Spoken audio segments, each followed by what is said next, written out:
वअक्सरुहुम काफिरून. सलवात पढ़े मोहम्मद व आले मोहम्मद.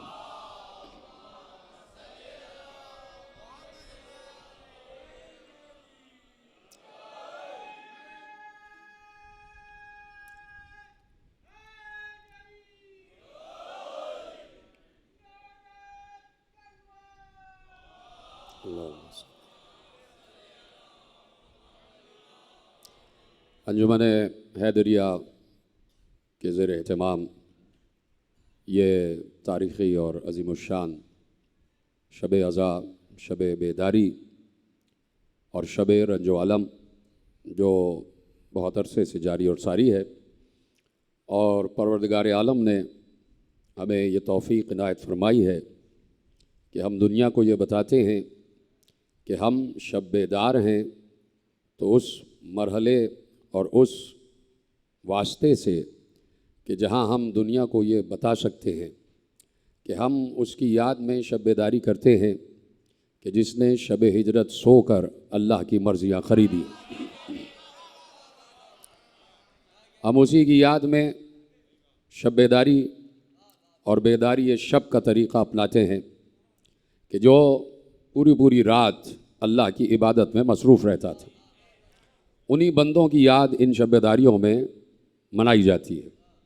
और ये शब बेदारियाँ चूँकि अल्लाह ने कहा है कि हमें आबिद शब जिंदादार पसंद है, कि जो शबों को जाग कर इबादत करे।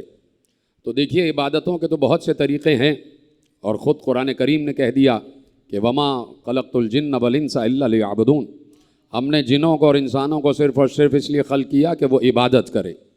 तो यकीनन कोई इबादत ऐसी होनी चाहिए कि जो चलते फिरते, उठते, बैठते, खाते, पीते, सोते, जागते मुसलसल इबादत में शुमार हो जाए। तो मेरे अजीज़ों, नमाज इबादत है अपने मुअय्यना वक्त पर, रोज़ा इबादत है अपने मुअय्यना वक्त पर, हज इबादत है अपने मुअय्यना वक्त पर, ज़कात इबादत है अपने निसाब में, जिहाद इबादत है अपने मुअय्यना वक्त पर। एक ही इबादत है कि जिसे पैगंबर ने बड़ी सराहत के साथ अपने अजिल्ला असहाबे किराम के मजमे की मौजूदगी में इरशाद फरमाया, और उस इबादत को 3 तरीक़ों से मुनक़सिम कर दिया। पहला तरीक़ा तो असहाब की तरफ देख कर कहा कि तुम सब यहाँ मौजूद हो, तो एक इबादत का तरीक़ा और बता देता हूँ कि जहाँ नमाज इबादत है, जहाँ रोज़ा इबादत है, जहाँ हज इबादत है, जहाँ ज़कात इबादत है, जहाँ जिहाद इबादत है, वहीं अली के चेहरे पर नज़र करना भी इबादत, वहीं अली के चेहरे पर नज़र करना भी इबादत है। तो देखिए ये हदीस आपने बचपन से सुनी हुई है कि अन्नज़रो इला वजह अलीयन इबादा, अली के चेहरे की तरफ निगाह करना इबादत है, यानी अली को देखना इबादत है। तो मैं आलम इस्लाम से ये अर्ज़ करना चाहता हूँ कि जिस वक्त पैगंबर ये हदीस इरशाद फरमा रहे थे तो हम वहाँ मौजूद नहीं थे। ये पैगंबर ने हमसे नहीं कहा कि अली के चेहरे को देखना इबादत है, सबसे पहले असहाब से कहा है। उन्हीं असहाब में जिसमें हज़रत अबू बकर भी थे, हज़रत उमर भी थे, हज़रत उस्मान भी थे। आप चुप हो गए? क्या आप लोग वहाँ मौजूद थे? आप में से कोई वहाँ मौजूद था 1400 बरस पहले? तो आप चुप क्यों हो गए इस बात पे? भाई असहाब थे या नहीं? तो इतने हवन्नक क्यों हो रहे हैं आप? इतने परेशान क्यों हो रहे हैं? भाई 1400 बरस पहले जब पैगंबर ने ये हदीस इरशाद फरमाई है तो पैगंबर के सामने हम तो नहीं बैठे थे। तो सबसे पहले इस हदीस पर अमल करना किसका फरीज़ा था? सबसे पहले इस हदीस पर किसने अमल किया होगा? जाहिर सी बात है असहाब ने किया होगा। तो असहाब नमाज पढ़कर, यानी नमाज वाली इबादत करके भी फिर इबादत करते थे। असहाब नमाज पढ़ के अली के चेहरे को देखते थे। फजर पढ़ी, अली के चेहरे को देखा। जोहर पढ़ी, अली के चेहरे को देखा। असर पढ़ी, अली के चेहरे को देखा। मगरिबैन पढ़ी, अली के चेहरे को देखा। और अगर किसी की नमाज छूट गई होगी तो वो कज़ा पढ़ के फिर अली के चेहरे को देखता होगा। यानी वो मुसलसल चाहता था कि इबादत की जाए। तो इसलिए 1400 बरस पहले वालों के लिए तो ये कहा कि तुम्हारी इबादत ये है कि तुम अली के चेहरे को देखो, और हमारे लिए ये कहा कि हुब्ब अली इबादा, अली की मोहब्बत दिल में रखो, इबादत। और फिर इससे बढ़कर कह दिया कि जिक्र अली इबादा, अली का जिक्र इबादत है। तो इस वक्त इबादत ही हो रही है।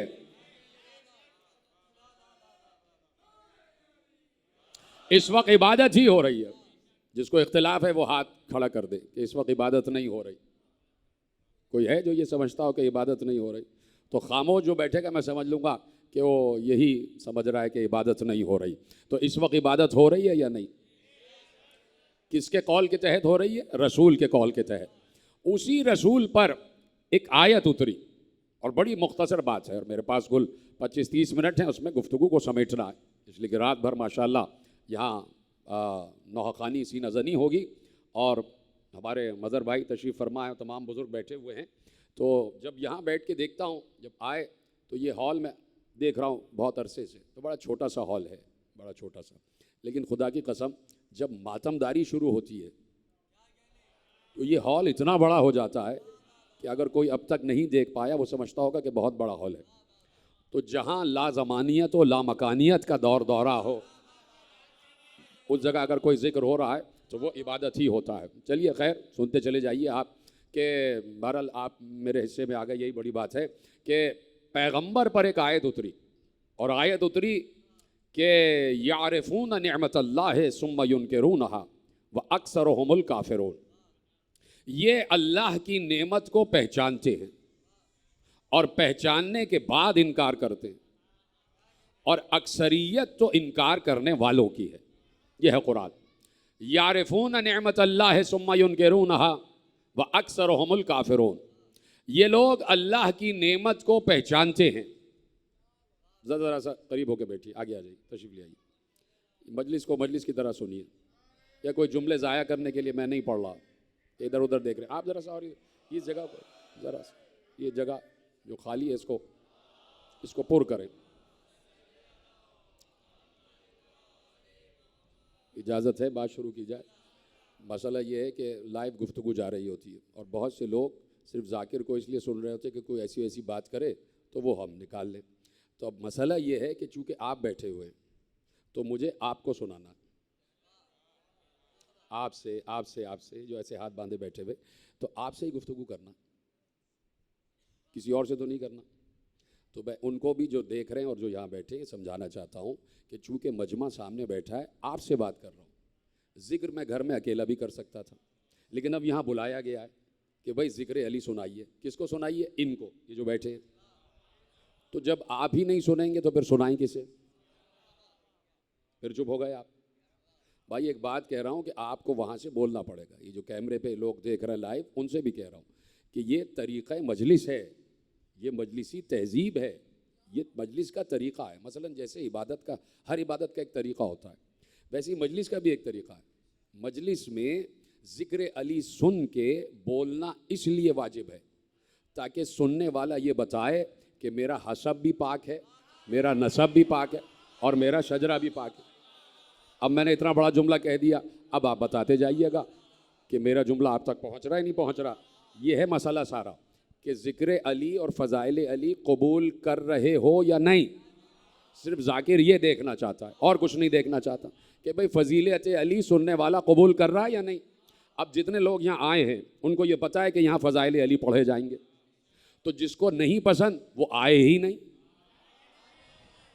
तो जिसको फ़ज़ाइल अली नहीं सुनना है वो मजलिस में नहीं आए, वो बाहर रहे। और अगर जो बाहर हैं तो शायद उनका यही एजेंडा हो कि हमें फ़ज़ाइल अली नहीं सुनना है। तो आप बैठे हैं तो आप ही को सुनाना है। तो हुजूर इजाज़त है, हाथ जोड़ के कह रहा हूँ, इजाज़त है कि आपसे बात की जाए। फ़लसफ़ी बन के ना बैठा करें मजलिस में। इजाज़त है हुजूर, हाथ जोड़ के कह रहा हूँ, इजाज़त है, बात की जाए। तो बाहर आप जुमले सुनते जाइए। दो चार ही जुमले हैं कि जिस पर तकरीर का ख़ात्मा होना है कि यारिफून निअमतल्लाह सुम्मा युनकिरूनहा व अक्सरुहुमुल काफिरून। इस आयत में बहुत सी बातें छुपी हुई हैं जिसमें आपने गौर नहीं किया। अल्लाह कह रहा है ये अल्लाह की नेमत को पहचानते, ये नहीं कहा ये अल्लाह की नेमतों को पहचानते। ये अल्लाह की नेमत को पहचानते हैं लेकिन पहचानने के बाद भी इनकार कर रहे हैं। अल्लाह के नज़दीक काफिरों की अक्सरियत है। अल्लाह कह रहा है वह अक्सरुहुमुल काफिरून। ये कुरान में सूरह मुबारक है नहल की आयत है कि जिसमें अल्लाह कह रहा है कि अक्सरियत काफिरों की है। अल्लाह कह रहा है अक्सरियत काफिरों की है और मुल्ला कह रहा है अकलियत काफिरों की है। तो अब अल्लाह की माने या मुल्ला की माने? अगर शिया काफिर हैं, अगर ये मान लिया जाए कि शिया काफिर हैं तो कुरान कह रहा है काफिरों की अक्सरियत है, तो फिर हमें अक्सरियत में मानो। और जो फरमा रहे हैं भाई, अगर उम्मत मुस्लिमा ने फैसला कर ही लिया है कि अली को मानने वाले काफिर हैं, तो देखिए अली को मानने वाले काफिर ये किसकी फिक्र है? अब बात शुरू हो गई है। अली के जिक्र करने वाले काफिर हैं, ये फिक्र किसकी है? आजकल हमारी पाक अफवाज जिनके खिलाफ ऑपरेशन कर रही हैं, ये उनकी फिक्र है। पता नहीं कहाँ बैठे हैं, सुनते भी हैं खबरें या नहीं? भाई आजकल हमारी पाकिस्तान आर्मी जिनके खिलाफ ऑपरेशन कर रही है, उनका नाम उन्होंने रखा है खवारिज। हाय हाय, हमारी पाक आर्मी ने उनका नाम रखा है खारजी। तो आज जो ऑपरेशन हो रहा है वो खारजियों के खिलाफ हो रहा है। और आज की न्यूज़ है, देख भी लिया करें, कि कुछ खारजी पकड़े गए और उनकी डेड बॉडीज़ मिली। उनके पास से ऐसे कुछ सबूत मिले हैं कि वो बहुत जो पैसा ले जाने वाली गाड़ियां होती हैं बैंकों की, उनको लूटा। किसी से 80 लाख रुपए लूटे, किसी से 40 लाख रुपए लूटे, किसी को अगवा किया, अगवा बराए तावान लिया और फिर अपने अपनों में बांट देते थे। जिस वक्त अली ने नहरवान को फतह किया है, और जब अली ने यह कहा था कि भाई सुनो, परवाह न करना, परेशान ना होना, हमारे 13 शहीद होंगे, उनके 13 बचेंगे, खारजियों के नहरवानी। तो जैसे ही जंगे नहरवान फतह हुई तो सारे असहाबे अली ने खुश होकर कहा, या अली, हमने खारजियों को मार दिया, हमने खारजियों को ख़त्म कर दिया, हमने खारजियों का कलाकमा कर दिया। अली ने कहा ऐसा नहीं है, ये हर दौर में अपना सींग उभारेंगे। कहाँ बैठे हैं आप? अली ने कहा ये हर दौर में अपना सींग उभारेंगे और हर दौर में इनका सींग तोड़ भी दिया जाएगा। हर दौर में इनका सींग तोड़ दिया जाएगा। अब सुनिए जो अली ने खुतबा दिया और उसका आखिरी जुमला। अब आप लुत्फ ले लीजिएगा जुमले का कि अली ने 1400 बरस पहले कहा, और अली ने कहा इनका आखिरी तबका चोरों का, डाकुओं का, अगवा करने वालों का होगा। ये तो अली 1400 बरस पहले बता गए। तो आज हमारी पाक अफवाज जो काम कर रही हैं वो खारजियों के खिलाफ कर रही हैं। तो खारजियों ने ये नारा बुलंद किया था कि अली काफिर है और अली के मानने वाले काफिर हैं। तवज्जो फरमा रहे हैं आप? ये खारजियों का नारा था। खारजियों ने अली के कुफ्र पर फतवा दिया और खारजियों ने कहा कि जो अली को मान रहा है वो भी काफिर है। तो अब खुद शियों को काफिर कहने वाले फैसला करके बताएं कि आप दीन से खारिज हैं या दाखिल हैं। आप दीन से खारिज हैं या दाखिल हैं। तो आज हमारी पाक फौज को सलाम कि वो खारजियों के खिलाफ, और उन्होंने उन कुव्वतों को कि जो लंबी लंबी दाढ़ियां बढ़ा के माथे पे सजदे का निशान, ये सब जो अलामात है ना, ये सब लिखी हुई है तारीख में, और ये अलामात रसूल ने बताई थी। कहा कि अपने हिसाब से मुखातिब होकर कहा कि तुमसे बहुत बड़े इबादत गुजार होंगे, उनके माथों पे सजदों का निशान चमक रहा होगा, वो बड़े मुत्तकी होंगे, लेकिन दीन से ऐसे निकल जाएंगे जैसे कमान से तीर निकलता है, जैसे कमान से तीर निकलता है। तो इसलिए अब ये तो तय हो गया कि खारजी कौन होता है। ये तो तय हो गया ना कि खारजी कौन होता है, बात है कि नहीं? तो इसलिए मैंने अर्ज किया कि पहले ये तय करना है कि अक्सरियत किसकी है। कुरान कह रहा है अक्सरियत है काफिरों की। और काफिर कौन? काफिर का मतलब होता है इनकार करने वाला। काफिर का मतलब कुफ्र यानी इनकार, और काफिर इनकार करने वाला। ये किस चीज से इनकार करते हैं? कहा ये अल्लाह की नेमत से इनकार करते हैं। वो नेमत के जो अल्लाह ने नाजिल की है, नेमतें नहीं। हाय हाय हाय। और कुरान ने आवाज दी सूरह गाशिया में कि सुम्मा लतुसअलुन्ना यौमइदिन अनिन नईम, फिर इनसे क़यामत के दिन नेमत के बारे में सवाल किया जाएगा। फिर इनसे क़यामत के दिन नेमत के बारे में सवाल किया जाएगा।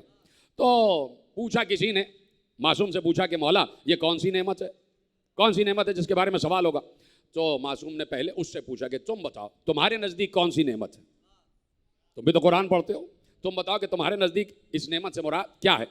उसने कहा फजंद रसूल नेमत यानी आसमान से बरसता हुआ पानी, नेमत यानी ज़मीन से उगता हुआ गल्ला, नेमत यानी जो अल्लाह ने हमें औलाद दी है, नेमत जो अल्लाह ने हमें सांसें दी हैं, नेमत जो अल्लाह ने हमें नशो नुमा की क़ुव्वत अता की है। तो मासूम ने कहा कि वो इतना छोटा नहीं है कि एहसान कर जतलाए। हाय हाय।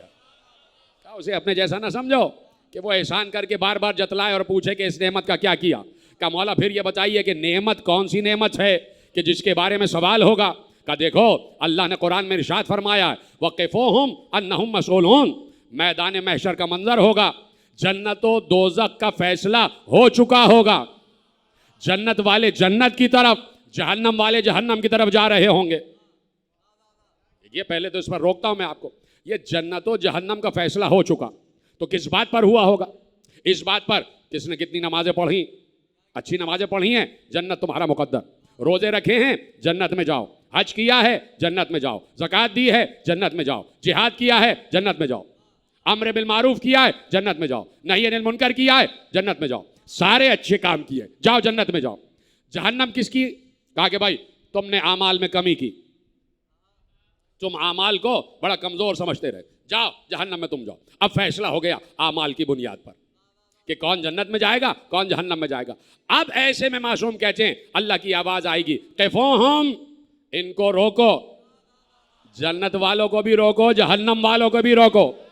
आवाज आएगी, परवरदिगार क्यों रोका जाए? का अन्नहुम मसूलून, इनसे एक सवाल तो बाकी है, अभी एक सवाल तो बाकी है। तो मुक्तदर उलमाए अहले सुन्नत ने लिखा है, अगर उलमाए अहले तसन्नुन ने न लिखा होता और सिर्फ मेरे मकतब के उलमा ने लिखा होता तो शायद मैं ना पढ़ता।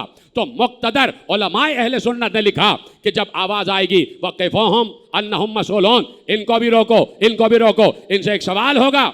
तो मासूम से पूछा गया, वो सवाल किस चीज के बारे में होगा? का नेमत के बारे में। का कौन सी नेमत? का नेमत हवा नहीं, नेमत ग़िज़ा नहीं, नेमत औलाद नहीं, बल्कि ये पूछा जाएगा नेमत गदीर का क्या?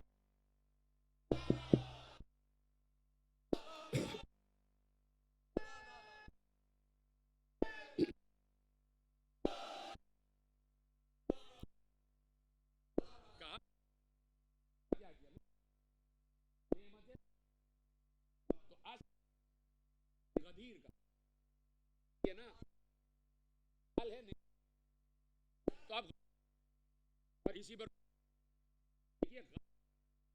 सबसे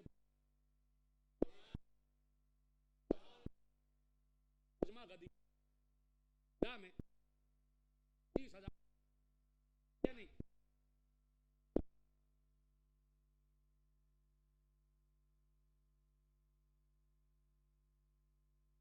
25,000। इतना कसीर मजमा जब पैगंबर को मैसर आया,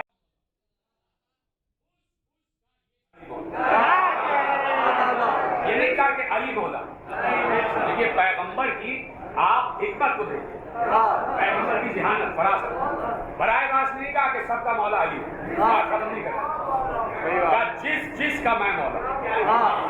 अब पूछना ये है कि उस वक्त अबू बुरैदा असलमी भी मौजूद थे, अबू सईद खदरी भी मौजूद थे, अम्मार इब्न यासिर भी मौजूद थे, अबू अय्यूब अंसारी भी मौजूद थे, जाबिर बिन अब्दुल्लाह अंसारी भी मौजूद थे, सलमान मोहम्मदी भी मौजूद थे, जुंदब बिन जुनादा अबू ज़र भी मौजूद थे, इकरार इब्न असवद भी मौजूद थे, अब्दुल्लाह इब्न मसूद भी मौजूद थे, हजरत अबू बकर भी मौजूद थे, भी मौजूद थे, हजरत उस्मान भी मौजूद थे, सब थे ना। पहले सबसे इकरार लिया, अबू बकर क्या मैं तुम्हारा मौला हूँ?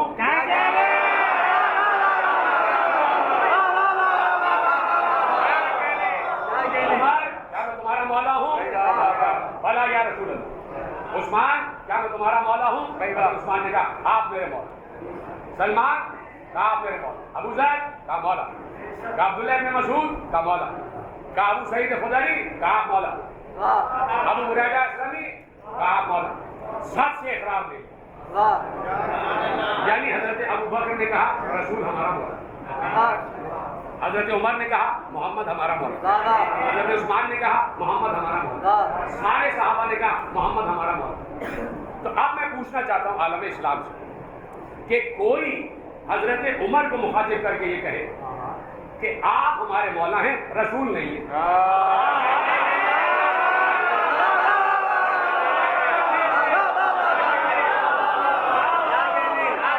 कोई हजरत उमर से कहे कि हजरत उमर रजी अल्लाह तआला अन्हो आपको तो हम मौला मानेंगे, रसूल को नहीं। तो मैं पूछना चाहता हूँ इस बात पे हजरत उमर खुश होंगे या नाराज?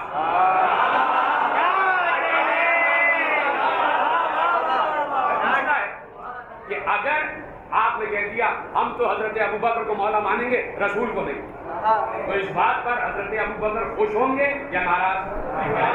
आप उनकी तरफ से जवाब दे दीजिए, तरफ से आप जवाब। अगर कोई कहे कि या हजरत उस्मान हम आपको तो मौला मानेंगे, रसूल को नहीं मानेंगे, तो हजरत उस्मान खुश होंगे या नाराज? तो अब अगर कोई रसूल को छोड़कर कह रहा है कि उमर मौला,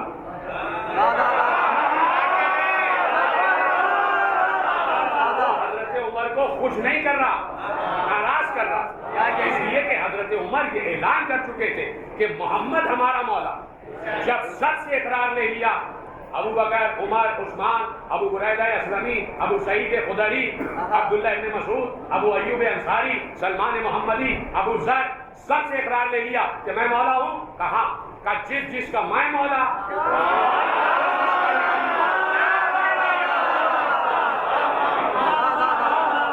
जिसका मैं मौला। भाई आपको इसकी ज्यादा परवाह नहीं तो नहीं तो बंद क्यों हुआ?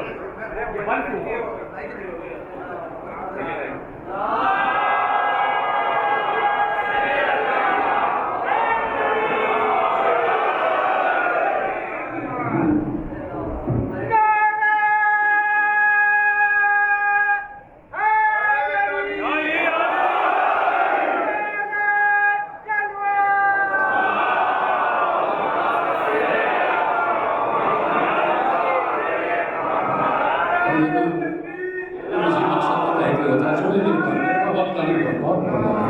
तो यदि ना होता तो वो ना होता तो हुआ।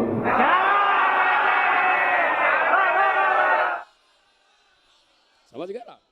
ये किसी ना किसी मसलहत के तहत होता है। सलामत रहें, हमारा स्पीकर वाला भी और अंजुमन वाले भी, खुदा सलामत रखे। तो देखिए, बात यह है कि पैगंबर ने सबसे इकरार लिया। अब उम्मत को ये समझने की ज़रूरत है कि शाह से ज़्यादा,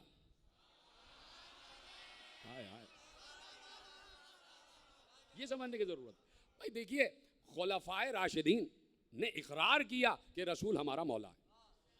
तो जब सबसे इकरार ले लिया, सबने कहा कालू बला, और रसूल अल्लाह ने कहा कि क्या मैं तुम सबसे ज़्यादा तुम पर तसर्रुफ नहीं रखता? यानी तुम्हें अपने नफूस पर इतना तसर्रुफ नहीं जितना मुझे है। सबने कहा या रसूल अल्लाह आप ठीक कह रहे हैं। कहा जब मैं औला हूँ तो मैं मौला हूँ, और जिसका मैं मौला उसका अली मौला।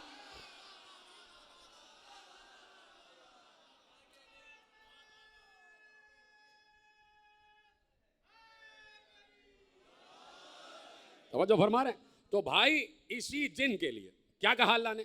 यारिफूना नेमत अल्लाह, ये अल्लाह की नेमत को पहचानते हैं, पहचानते हैं, अल्लाह की नेमत को पहचानते हैं। यानी अल्लाह का ये डिसाइसिव स्टेटमेंट है कि ऐसा नहीं है कि ये नेमत को ना पहचानते हो, ये नेमत को ना पहचानते हो। अब इतना आसान जुमला कहने जा रहा हूँ कि मुझे शायद अगला जुमला कहने की ज़रूरत ही नहीं पड़ेगी कि भाई ईद का दिन आप पहचानते हैं ना कि ये ईद का दिन है, तभी आप कहते हैं मुबारक। हाय हाय हाय। अगर कोई कह रहा है मुबारक हो मुबारक हो, तो इसका मतलब है जिसे मुबारकबाद दी जा रही है वो उसे भी पहचानता है, उसके मनसब को भी पहचानता है, उसे भी पहचानता है, उसके मनसब को भी पहचानता है। तो इसलिए अल्लाह ने कह दिया यारिफूना निअमत अल्लाह सुम्मा युनकिरूनहा व अक्सरुहुमुल काफिरून, ये अल्लाह की नेमत को पहचानते हैं लेकिन उसके बावजूद इनकार करते हैं, पहचानते हैं इनकार करते हैं, पहचानते हैं इनकार करते हैं। व अक्सरुहुमुल काफिरून, इसका मतलब है कि अक्सरियत वो है। देखिए मेरी किताब में लिखा है, तो हमारे मसाइल है तो उसकी तो इजाज़त होनी चाहिए ना कि हम बयान करें। आप हर चीज़ पे पाबंदी लगा देंगे, आपने ऑर्डिनेंस, तरमीमात, आइन, कानून, फलाना ढमाका। भाई अपनी चीज़ें जो हमारे घर की किताबों में लिखी हैं उसको तो बयान करने की इजाज़त होनी चाहिए या नहीं होनी चाहिए? नहीं तो अगर इस तरह से स्क्रूटनी शुरू हुई तो बहुत सी बातें आपकी किताबों में ऐसी लिखी हैं कि जिस पर पाबंदी लगनी चाहिए, जिस पर पाबंदी लगनी चाहिए कि भाई वो हैं जो रहमत हैं, आलमीन के लिए रहमत है, और वो किसी को अपने कांधे पे बिठा के जो है वो गुड़ियों का तमाशा दिखा रहे हैं।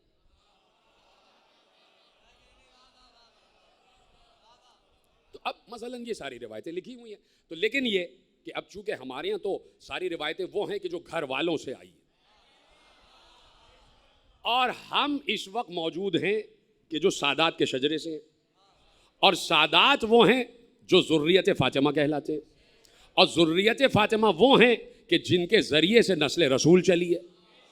तो आज वो मौजूद है ना कि जिनकी रगों में खून रसूल दौड़ रहा है। तो भाई आले रसूल मौजूद हैं, तो घर की बात घर वालों से पूछी जाएगी, घर की बात घर वालों से पूछी जाएगी। तो लिख दिया कि नेमत का मतलब है नेमत गदीर। अल-यौम अकमलतु लकुम दीनकुम व अतममतु अलैकुम नेमती, आज मैंने अपनी नेमत को तमाम किया, नेमतों को नहीं। किसी एक नेमत का जिक्र हो रहा है और वो बड़ी मखसूस नेमत है, और वो नेमत कि जो आदम से चली और आकर दौर मुस्तफ़ा में तमाम हुई। इसलिए कहा ये नेमत हर दौर में तो मौजूद थी, लेकिन इत्माम हुआ है ज़ाते मुस्तफ़ा पर। आज हमने उस नेमत को तमाम कर दिया है और हम आज दीन इस्लाम से राज़ी हो गए। तो अल्लाह कह रहा है कि वो नेमत को पहचानते फिर भी इनकार करते। तो देखिए, मैंने कह दिया सिवाय बुखारी साहब को छोड़ के तकरीबन सब ने लिखा है, तो सब पहचानते हैं ना। है। भाई सलाम हो मौलाना तारिक जमील साहब पर कि वो भी पहचानते हैं। उन्होंने कह दिया कि लफ्ज़ मौला जचता ही अली के नाम के साथ है। ये तो आज के बहुत बड़े आलिम दीन है। मौलाना तारिक जमील ने कह दिया कि भाई अली को मौला कहा जाए, अली है ही मौला। तो इसका मतलब है सब पहचानते हैं। तो अल्लाह कह रहा है पहचान कर क्यों इनकार कर रहे हो। यानी अल्लाह ने ये स्टेटमेंट दे भी दिया, लेकिन अल्लाह चाहता है बच जाओ। देखो, पहचान कर इनकार ना करो, नहीं तो काफिर हो जाओगे। हाय हाय हाय, पहचान कर इनकार ना करो, नहीं तो कुफ्र की मंजिल पर चले जाओगे। तो इसलिए मासूम ने कहा कि तफक्करू बि आला अल्लाह वला तफक्करू बिल्लाह, अल्लाह की नेमतों में गौर करो कि अल्लाह ने कौन सी नेमत किस मकाम पर नाजिल की है। और ये गौर ना करो कि अल्लाह क्या है, ये गौर करो कि अल्लाह की नेमत क्या है। तो जिस नेमत के सदक़े से सारी नेमत है, इसलिए हर मासूम ने कहा कि अगर गदीर वाले फैसले को मान लेते तो आसमान से नेमतें बरस रही होती, आसमान से नेमतें बरस रही होती। गदीर के फैसले को मानते तो फिर वो होता कि जो एक आइडियल माहौल चाहता था इस्लाम, कि किस तरीके से मुसलमान गालिब रहेंगे, मगलूब नहीं रहेंगे। चूँकि खुद मुसलमान ने तय किया कि हमें कैसे ज़िंदगी गुजारना है, तो अल्लाह अक्ल देने के बाद हर बात में इंटरफेयर नहीं करता। ये बात याद रखिएगा। अल्लाह ने इंसान को अक्ल दे दी और आज़ाद छोड़ दिया, ये हक है, ये बातिल है, जो चाहो रास्ता अपना लेना। बस ये याद रखना तुम्हें आना मेरे ही पास है, ये याद रखना तुम्हें आना हमारे पास है। जाओ, तुम्हें आज़ाद छोड़ दिया। अब तुमने खुद एक नया निज़ाम हुकूमत, एक नया निज़ाम मुमलिकत, चाहे उसे जमहूरियत कहो, चाहे शूरा कहो, चाहे इजमा कहो, कुछ भी कहो, तुमने तय कर लिया। तो अब इसके जो भी हुस्न व क़िब हो सकते हैं, जो भी इसके नेगेटिव पॉजिटिव हो सकते हैं, वो तुम्हें भुगतना है, इसलिए कि तुमने खुद इख्तियार किया है। हमने नहीं दिया तुम्हें ये सिस्टम, हमने तो सिस्टम दिया ही नहीं। हमने तो सिस्टम दिया है कि एक नबी जाता है, अपने वसी को छोड़ कर जाता है और वही सिस्टम चलाता है, वही सिस्टम चलाता है। उस पर हमारी वही का नुज़ूल हो रहा होता है और वो सिस्टम चलाता है। वो अदल के साथ, वो इंसाफ के साथ, वो तमाम तर बारीकियों के साथ पूरे निज़ाम हुकूमत को चलाता है। तो ज़रूरी था कि हर दौर का उलिल अम्र बताए कि मैं हूँ उलिल अम्र। देखिए, ये बात ज़रूरी है और ख़त्म हो रही है बात। उलिल अम्र के लिए ज़रूरी है कि वो हर अहद में ये ऐलान करे कि मैं हूँ उलिल अम्र। इन्नल हुक्मो इल्ला लिल्लाह, इन्नल अम्रो इल्ला लिल्लाह। हुक्म सिर्फ अल्लाह के लिए है, अम्र सिर्फ अल्लाह के लिए। ये बात सही है, कुरान की आयत है। लेकिन अम्र अल्लाह का साहिब अम्र के जरिए नाफिज होता है। ये कानून कुदरत है भाई, ये समझाओ। आलम इस्लाम को ये बात समझने की ज़रूरत है कि अम्र खुदा साहिब अम्र के जरिए नाफिज होता है। तो इसलिए जब अम्र अल्लाह की तरफ से है तो उलिल अम्र भी अल्लाह की तरफ से होगा। तो उलिल अम्र पर वाजिब है कि वो बताए कि मैं हूँ उलिल अम्र। अगर वो बैठा रहे घर में तो दुनिया कहेगी कि हमें पता ही नहीं था, इसलिए हुसैन निकले। आप समझे इस बात को, ये फजाइल का जुमला था जिसे आपने महफूज किया। इसलिए हुसैन निकले कि बताना जरूरी था कि उलिल अम्र मैं हूं। बताना जरूरी था कि जो बैठा हुआ है तख्त शूम पर, वो जो तख्त शूम पर बैठा हुआ है वो उलिल अम्र नहीं है। और फिर ये बात देखिए साबित हो गई, ये साबित हुई बात, और हुसैन ने साबित किया इस बात को कि हुसैन के लिए घर से इक़दाम करना ज़रूरी था। निकले हुसैन। देखिए, नमाजें पढ़ी जा रही थी, रोज़े रखे जा रहे थे, हज किया जा रहा था, कुरान की तिलावत हो रही थी, सब कुछ हो रहा था। लेकिन फिर किस लिए निकले हुसैन? इसलिए निकले ताकि दुनिया को बताया जाए इस वक्त ज़मीन पर अल्लाह को मैं रिप्रेजेंट कर रहा हूँ। इस वक्त ज़मीन पर अल्लाह का सब ऑर्डिनेट मैं हूँ, मैं। और हुसैन को यह भी बताना था कि ये 61 हिजरी है और 60 हिजरी जो पिछली गुजरी है, इसमें रमज़ान आया है और उस रमज़ान में शब कद्र में अम्र खुदा मुझ पर उतरा है।